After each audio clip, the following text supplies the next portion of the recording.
Bonjour à vous tous et à vous toutes, bienvenue à une autre émission Bâtisseurs d'avenir. Cette semaine, nous allons visiter une entreprise qui œuvre dans le monde touristique et nous allons rencontrer particulièrement Madame Fanny Bouchard, propriétaire de l'auberge La Grande Maison. Bonne émission!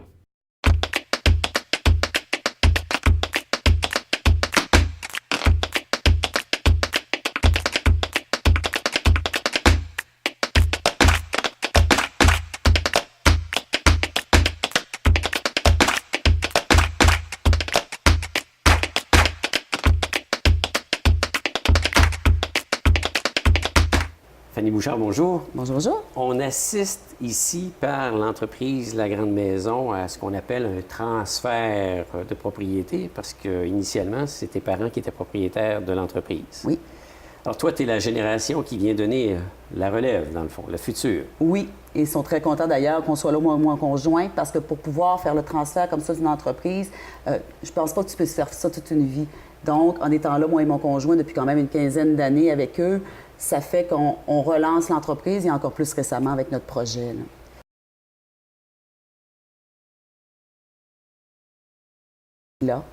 C'était une maison à l'abandon. Quand mes parents ont acheté, la maison était en faillite. La maison ne passait pas l'hiver. C'est l'ancien Château Morin et non Hôtel Morin qui était correct à l'époque, mais pas le Château Morin. Donc, ils ont décidé de reprendre cette maison-là qui était complètement délabrée, en faillite. Mon père était très habile de ses mains, une chance. Donc, tranquillement, pas vite, chambre par chambre. Je me suis joint à eux par la suite. Et ensuite, bien, cri prend femme, prend pays. Mon chum s'est rajouté à nous. Et ça a été tout qu'un défi. Effectivement, de reprendre quelque chose qui est comme à l'abandon. La bâtisse, elle était de la dimension telle qu'on la connaît présentement? Exactement. Il y a une maison qui est datée de 1913, donc maintenant 102 ans. Et il y a eu les rallonges avec l'époque de fait. Mais comme où nous sommes ici, avant, c'était la salle de réception que tout le monde a connue à l'époque avec les carnavals, les spectacles. Maintenant, qui a beaucoup changé. C'est une belle évolution. Dans ces changements-là, quand on regarde un peu l'entreprise, parce qu'on parle d'entreprise touristique foncièrement, oui. Ça a une vie particulière, une entreprise touristique. C'est tributaire de la température très souvent, c'est tributaire de la situation économique, c'est tributaire d'un tas de choses. Quel est le défi de travailler dans ce secteur de business, d'affaires-là? Vous venez de le dire. C'est plus Madame Nature, ça c'est sûr. L'économie. Tout dépend de plein de facteurs et on espère toujours que ces petites auberges-là de campagne vont faire les vedettes et que les gens vont toujours aimer. C'est sûr que Baie-Saint-Paul, Charlevoix est vraiment populaire, est encore prisé par les gens. Pas toutes les années sont les meilleures, on travaille fort, mais on peut dire, entre autres pour cette année, qu'on vient de faire une année record. Donc ça, c'est wow. Cette année, oui. Oui. Malgré le début mitigé parce que la température n'était pas là? Oui, même à ça, et c'est unanime. De tous et toutes les confrères et consoeurs hôteliers, hôtelières, c'est vraiment une superbe été, même automne qu'on vient de faire. Oui, parce que là, ça s'est prolongé. Et on espère un super hiver pour pouvoir faire un tour de roue. Enfin, une année normale, une belle année, quoi. Enfin, oui. On parce en a que eu à l'époque. Ça fluctue, oui. Oui, c'est ça, mais pas dans les 4-5 dernières années. Parce qu'une entreprise touristique, étant donné que très souvent c'est saisonnier, il y a une difficulté à pouvoir garder son personnel. Oui. Et c'est un défi, ça. Dans notre cas à nous, surtout ayant plus de salles à dîner, presque tous sont à l'année. OK. Un petit peu de chômage, c'est certain, au travers. Nous, on est ouvert 365 jours par année. On a 22 employés, mais j'en ai au moins là-dessus 13-14 à temps plein. Là. OK. Donc, c'est quand même très, très bon. Les autres, c'est des étudiants, ce qui est normal pour mes déjeuners, des choses comme ça. Mais disons que j'ai jamais eu de problème de personnel et des garder à l'année. Donc, pour moi, c'est magnifique. Je n'ai rien à dire là-dessus. Malheureusement, il y en a qui ont des problèmes. Moi, j'en ai pas. Parce que trouver des employés, effectivement, quand on vit, je ne sais pas moi, une mauvaise saison, qu'on est obligé de s'en départir, c'est toujours plus difficile de repartir la roue par après. Et c'est là qu'il faut essayer de ne pas se rendre là. Mais il faut des employés aussi qui sont versatiles, qui peuvent aller aux chambres, qui peuvent décider de faire les déjeuners, qui peuvent se promener dans plusieurs endroits de la maison pour réussir aussi à combler. Il ne faut pas que tu sois arrêté à une chose. Mais dans les petites entreprises privées, bien, on peut le faire. Bon. On parlait tantôt de transfert d'entreprise. Oui. Souvent, les gens qui sont propriétaires, dont ici tes parents, ont une vision parce qu'ils ont eu un succès. Étant à la relève, oui. Finalement, on arrive avec des nouvelles idées, on brasse la cage. Est-ce qu'il y a des risques de conflit entre Il y a toujours un risque. générations. Il y a toujours un risque. Dans le cas du projet qu'on a fait présentement, il n'y a pas eu de conflit parce qu'on était déjà en train de transférer. Donc, ils voulaient nous laisser aller, c'est sûr, dans notre projet et dans ce qui nous donnait une flamme pour repartir. Il y a quelques années, je ne suis pas sûre que ça aurait été le cas, mais on dirait que toutes les as se sont alignées puis que ça a bien été pour ça, là, de se lancer. Parce qu'il y a eu une grosse transformation suite à votre arrivée. Là. Tout à fait. C'est sûr qu'on est là depuis quand même plusieurs années, mais dans le transfert justement de réel, que mes parents se retirent, c'est là qu'il y a 2 ans, on a décidé d'enlever le restaurant, qui était quand même un très grand restaurant, qui était là depuis 18 ans et que tout le monde regrette encore. Avec une belle cave. Oui, belle cave à vin, tout le kit était là. Mais c'est là qu'on a décidé de dire, c'est bien beau fermer la salle à manger, mais qu'est-ce qu'on fait pour nous donner un vent de jeunesse aussi là-dedans? Et c'est là qu'on a décidé de faire le centre de bain thermal intérieur. Donc, c'est le Spa Le Marion. Le restaurant Le Marion a transféré de nom. Okay. Lui aussi, c'est le cas de le dire. Et c'est là qu'on a fait 2 bassins chauds, chutes froides, sauna. On a gardé le permis de bar, donc c'est salon lounge, les gens peuvent consommer, tout en gardant le centre de santé avec des massages en bas. Ça, c'était déjà là. Okay. Ça a resté. Mais disons que la formule est gagnante. C'est devenu une valeur ajoutée qui vous différencie un peu de ce que peut être l'offre dans Charlevoix. Là. Tout à fait. Et c'était pour ça. Il fallait trouver l'idée pour attirer le tourisme. Et quand les gens ont le choix, puis on sait, on voyage, tu as le choix de 10 hôtels, mettons, laquelle tu vas choisir, ça prend le produit. Donc, c'est sûr qu'on se dit, les gens ont le choix de 10 hôtels. Tu as un spa comme ça intérieur gratuit avec ta chambre. Nous, c'est pour monter le taux d'occupation dans les faits, là, parce que le spa, il est gratuit pour les clients. Donc, mais à date, la recette est gagnante. Là, on est à notre 2e année, là, ça commence à se savoir pas mal. On commence à être bon. Le bouche-à-oreille entre en ligne de compte. Oui. Je suis allé, voici ce que j'ai vécu. Tout à fait, et à partir de là, les gens viennent et ont le goût de découvrir, finalement. Oui. Dans le contexte aubergiste, il y a quand même beaucoup de compétition, considérant qu'il y a des gîtes, considérant qu'il y a toutes sortes de structures d'accueil touristique. Oui. Je veux dire, comment... Parce qu'il y a des gros hôtels maintenant aussi. Il y a l'hôtel, maintenant, le Germain, anciennement La Ferme, qui a pris place. Il y a, bien sûr, dans Charlevoix, le Manoir Richelieu. Il y a des gros hôtels, il y a des gîtes, puis il y a des auberges. Comment ça se situe dans l'offre touristique, ça? À Baie-Saint-Paul, contrairement, je pense, à d'autres régions touristiques du Québec, on a une saine compétition. Je pense. Je parle pour moi, j'espère que c'est pareil. On a des comités qu'on est capable de se parler autour d'une table. Et il paraît qu'on est l'exemple au Québec, là. Les gens ne sont pas capables nécessairement, c'est comme des compétiteurs. Nous, on s'assoit en même temps. Nos taux d'occupation, là, sont à 5 près de tout le monde. Okay. C'est assez exceptionnel. On a un regroupement de Baie-Saint-Paul, on s'assoit à table, on prend des décisions d'affaires ensemble. C'est vraiment bien. L'été, on s'aide. Il n'y a pas une journée qu'on ne s'appelle pas pour se remplir entre nous autres, là. C'est sûr qu'à ce temps-ci de l'année, dépendamment et tout ça, il y a des temps plus tranquilles, mais la compétition reste que c'est sain. Donc, c'est juste de se démarquer soi, c'est sûr, pour pouvoir essayer de tirer l'épingle du jeu, mais les taux d'occupation sont assez exceptionnellement pareils. Alors, on peut dire que l'offre touristique, à côté hébergement, est assez bien équilibrée dans Charlevoix. Assez bien équilibrée. C'est sûr qu'il faut toujours faire attention. Plus il pousse d'hébergement touristique, plus ça peut faire mal à l'hébergement traditionnel. Par contre, pour le moment, ça va bien. Mais c'est sûr que si demain matin, il arrive 200 autres maisons touristiques, peut-être qu'on n'aura pas le même discours. Il faut juste que tout le monde fasse attention à tout ça.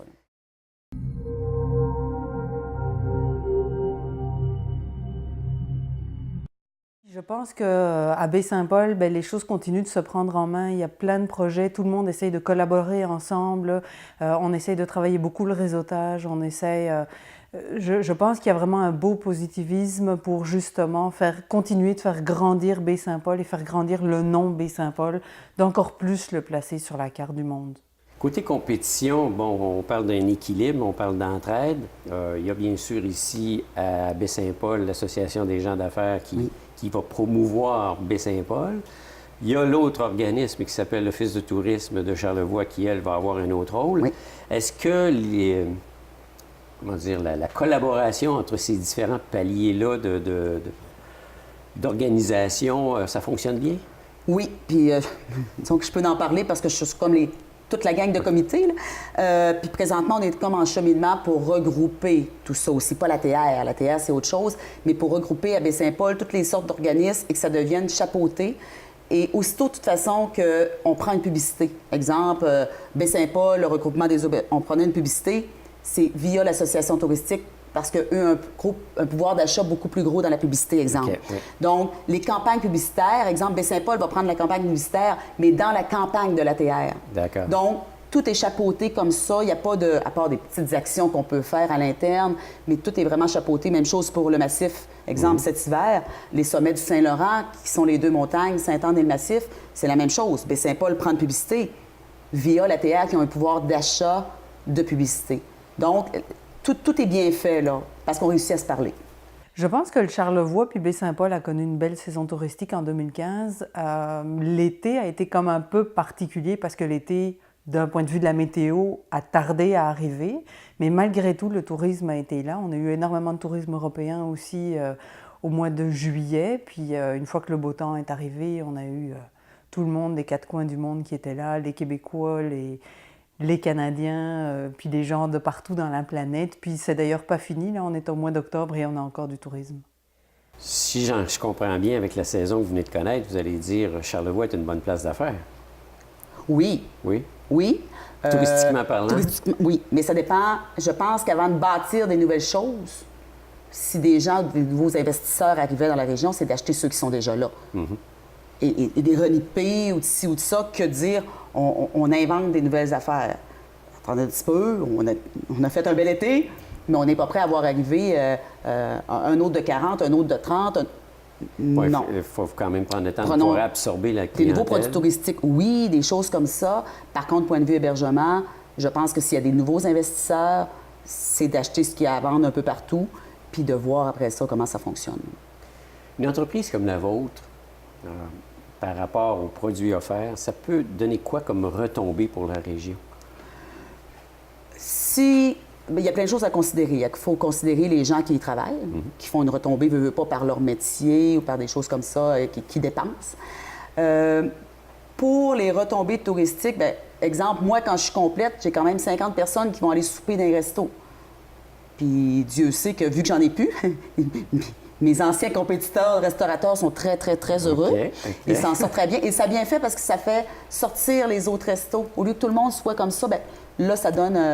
on ne parle pas des boutiques, les galeries d'art, tout ce qui est, c'est sûr, rue Saint-Jean-Baptiste, dans des auberges comme la mienne ou comme les autres, les gros hôtels, sont gagnants de travailler avec nous. Ils le font très, très bien, là. On a plusieurs ententes et tout ça. Il y a les produits touristiques, c'est sûr. Je regarde juste le train cet été qui a été le super produit touristique d'appel.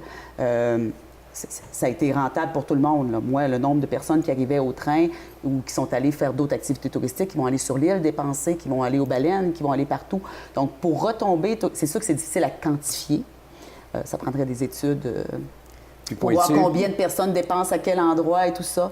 Mais point de vue restaurant, boutique, galerie d'art, produits touristiques, c'est sûr que mes 50 personnes à chaque soir qui couchent, bien, sont là-dedans. C'est sûr que notre changement de produit est maintenant de desservir à partir de la chute Montmorency, donc d'offrir un trajet entre Québec et Charlevoix, avec Baie-Saint-Paul et entre autres Baie-Saint-Paul-Malbaie. C'est sûr que le fait d'ouvrir ce nouveau tronçon-là nous a permis de générer beaucoup plus d'achalandage avec le marché local de Québec, mais également la clientèle touristique qui est à Québec, qui est très importante. Ça nous a permis d'amener plus de gens dans la région. Ça nous a permis aussi d'avoir de meilleurs résultats sur notre tronçon Baie-Saint-Paul-Malbaie, parce qu'évidemment, plusieurs personnes qui sont venues de Québec ont après ça transité sur notre deuxième tronçon pour aller vers la Malbaie. Donc ça, c'est sûr que c'est un des changements majeurs. Il n'y a pas de secret. La température a été pour nous cette année. Là, fait qu'on a essayé effectivement là, avec plusieurs partenaires de faire une différence dans la région. Donc on a mis en place un programme de partenariat avec le secteur hôtelier. Plusieurs joueurs à Baie-Saint-Paul et ailleurs dans la région ont décidé d'embarquer avec nous puis de pousser un peu notre produit puis de l'utiliser comme produit d'appel avec leur produit d'hébergement là, et dont la Grande Maison, c'était un de nos très bons partenaires sur la région de Baie-Saint-Paul. Là.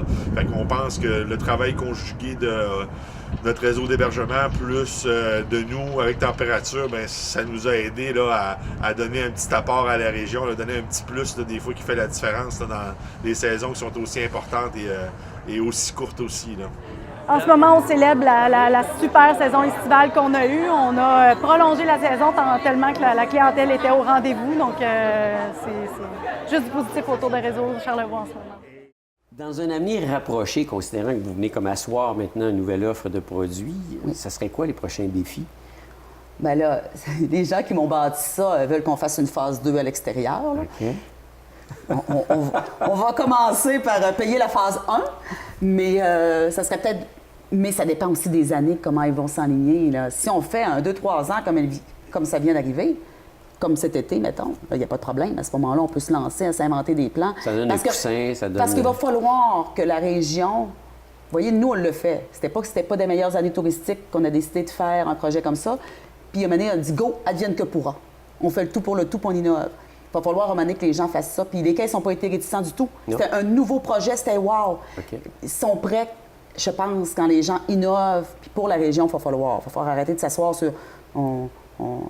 C'est ça. Sur ce qu'on était ou sur ce qu'on est, à Faut se avec des renouveler. nouvelles choses. L'important, Faut se c'est renouveler. de se renouveler. On regarde l'Hôtel Germain, le train, des nouveaux produits, mais même les petites auberges qu'on a. Oui, c'est bien beau des auberges, des petits gîtes, mais il y a moyen d'être nouveau, de faire des choses innovatrices pour les gens. Là. Les touristes, ils cherchent de l'expérience, ils veulent des sensations. Ça change, ça Et aussi. ils ont voyagé dans le monde, donc ils ont des Exactement. exigences assez élevées, merci. Tout à fait, oui. Quand on regarde, je vous regarde aller, là, vous en parlez avec passion, c'est le fun, c'est plaisant, c'est agréable, c'est même stimulant. Qu'est-ce que vous donneriez comme conseil à des gens qui veulent se lancer en affaires? Ça, c'est une bonne question. De venir nous voir avant. Bien, d'aller voir. J'ai encore eu récemment, 2 personnes sont rentrées. Hey, on veut acheter une auberge dans la région. C'est quoi qu'il y a? Comment ça marche? Je les ai assis. Est-ce que vous faites ça parce que vous voulez travailler? Ou parce que vous voulez prendre une retraite? Ou c'est quoi vous voulez, selon la grosseur de ce que tu achètes? Mais je pense qu'il faut aller consulter. Pas juste les caisses, pas juste les institutions. Il faut aller parler aux gens de métier pour avoir la vérité leur juste. On ne dira pas des mensonges, là. Il faut la passion. Il faut aimer les gens. Dans le milieu touristique, là, tu peux pas être quelqu'un qui est là puis là, qui est trop froid. Il faut que tu sois quelqu'un qui est capable de... Le client n'a pas toujours raison, mais quand même, oui. Répondre à la demande, sourire, être capable. Donc, il faut la passion et l'amour des gens. Pas le choix.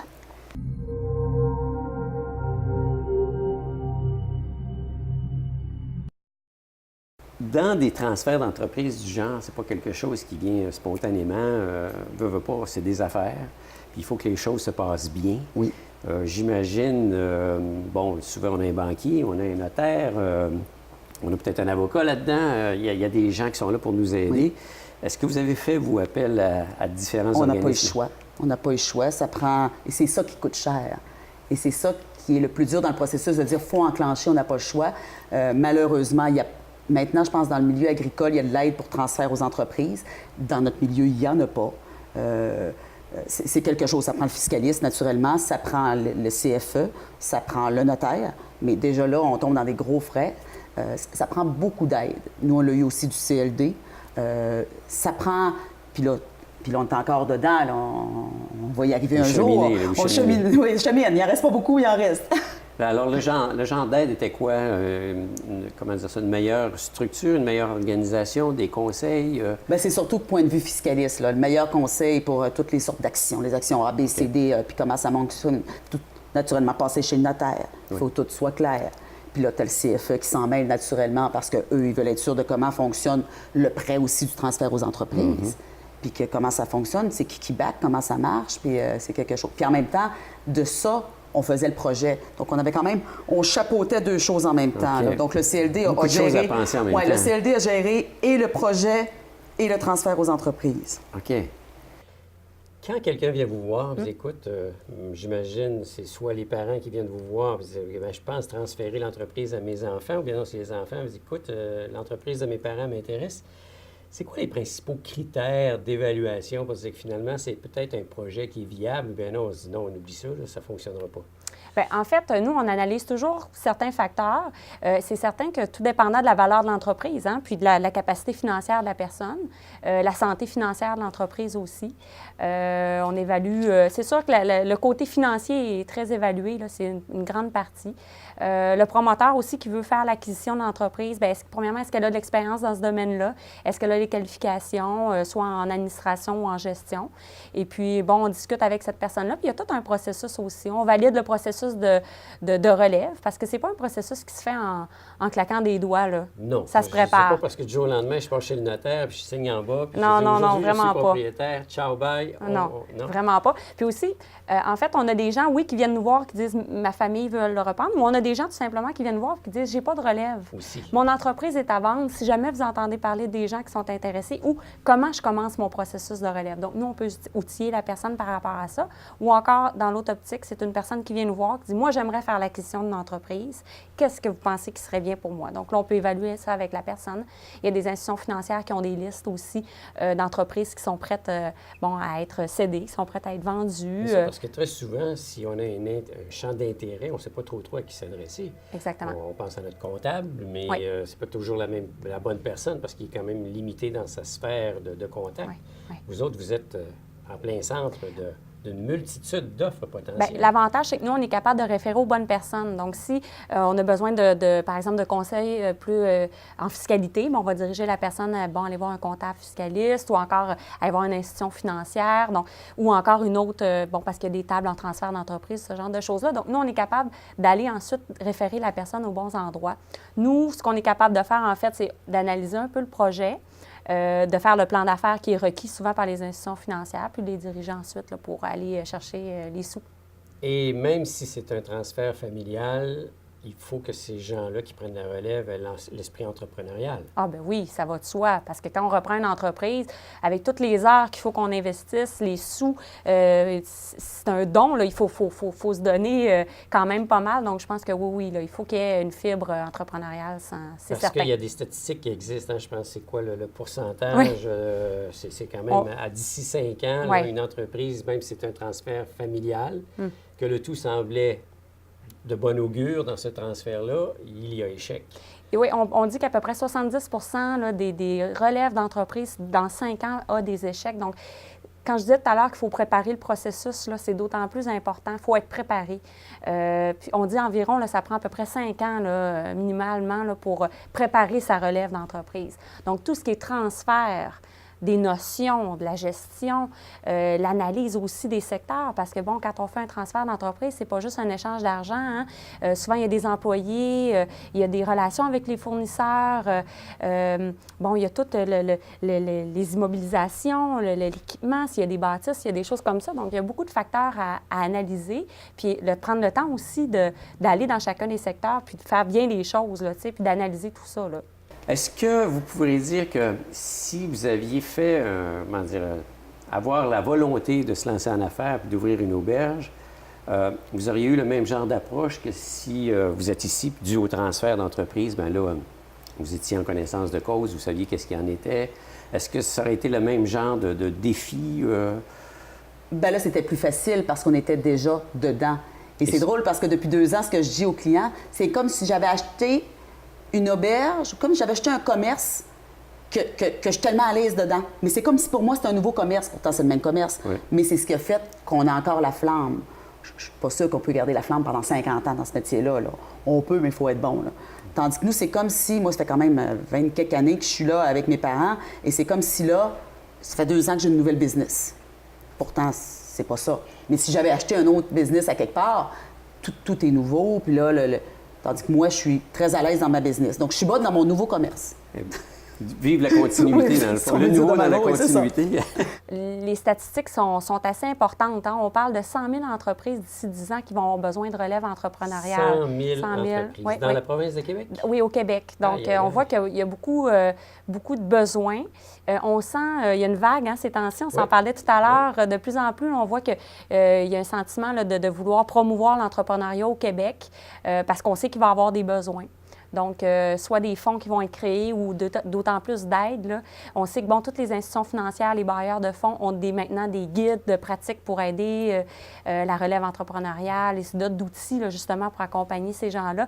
Donc, on sent là, qu'il va falloir qu'on ait une relève importante là, dans les prochaines années. Là. Puis c'est ce qui va assurer, finalement, la croissance de la province ou du pays en soi. Oui, la parce croissance que s'il n'y a pas de économique. relève entrepreneuriale, bien là, finalement, on est toujours au service des autres en tant qu'employés. Exactement. C'est pas nous autres qui dirigeons. Là. Exactement, oui. Wow.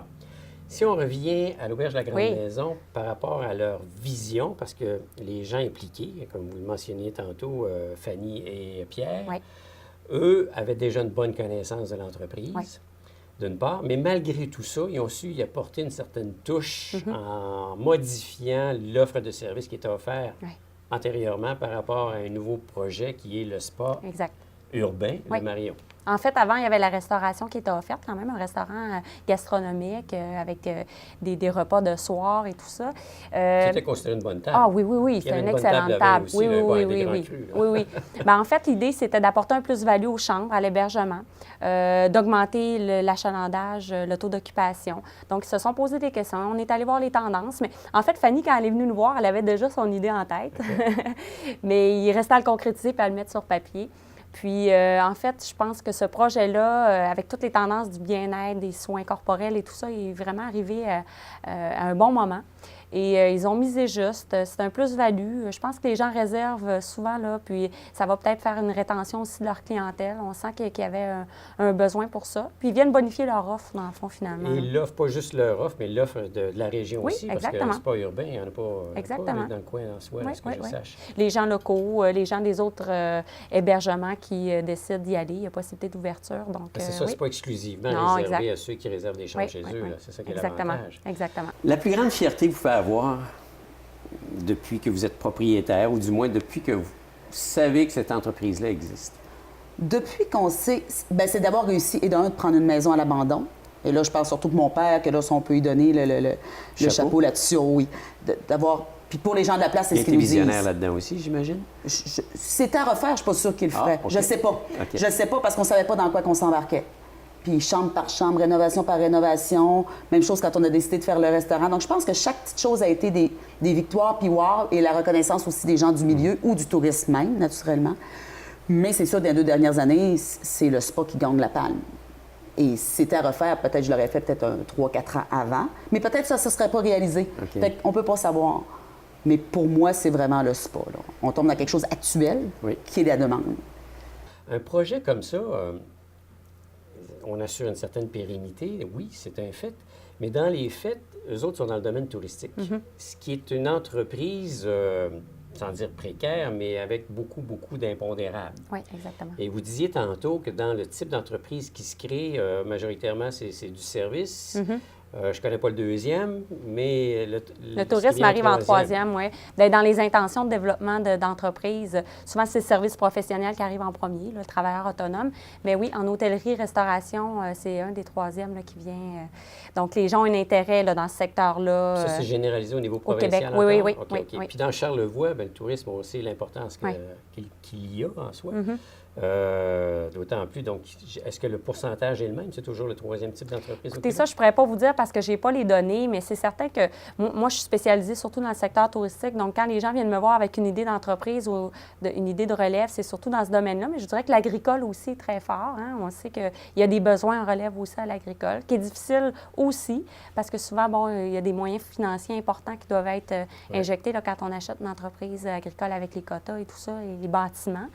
Mais en service aussi, hein, il y a un besoin en relève là, dans à peu près tous les secteurs. Donc, celui qui est intéressé à se lancer en affaires, il y a le choix, là. Oui, bien, soit de créer une nouvelle entreprise ou d'aller en relève. Donc, il y a des gens qui ne sont pas du tout intéressés par démarrer un projet à zéro, hein, qui préfèrent aller reprendre quelque chose d'existant, puis de le bonifier, puis le mettre au goût du jour, puis selon ses volontés. Pour en arriver à concrétiser le tout, Oui. vous, en tant qu'organisme, vous avez su coordonner plein de choses, entre autres l'aspect financier par Exact. rapport à différents fonds qui étaient disponibles Oui. pour eux. Oui. Nous, en fait, à la MRC, on a un FLI relève. Donc, c'est un prêt de 25 000 qui est donné à l'individu, donc au promoteur qui veut faire l'acquisition d'une entreprise. Et ça peut être considéré comme une mise de fonds, ce qui est d'autant plus intéressant. Et c'est un prêt sans intérêt. Encore. Là, c'est un moyen financier intéressant. Et on peut le combiner avec d'autres prêts conventionnels là, que nous offrons à la MRC. Si je vous regarde, vous avez une bonne équipe, vous avez une bonne expérience, vous avez un site particulier parce que vous êtes carrément centre-ville de Baie-Saint-Paul. Oui. Vous avez un produit d'appel qui est unique. Qu'est-ce qui manque? La neige. La Non. neige? Non, il manque, c'est ça. C'est sûr qu'on n'est jamais à 100 toute une année, puis on ne pourra jamais. Mais il manque des congrès à Baie-Saint-Paul, de plus en plus. Puis j'en parlais un moment donné avec des gens, c'est ça. Éventuellement, quand l'hôtel va déborder le Germain, un peu comme à la Malbaie, quand c'est le manoir déborde, bien, les hôtels récoltent ça. Des congrès, c'est sûr. Il va falloir d'autres choses. On ne peut pas juste s'asseoir sur le tourisme. D'excursion ou le couple. Oui. C'est ça. Il y a des choses qu'on va pouvoir travailler. Eh bien, merci de nous avoir fait découvrir cette belle entreprise. Ça fait plaisir. Longue vie à la relève, comme on dit. Bien, merci beaucoup. Viendrez vous gâter dans les spas, là. Avec plaisir.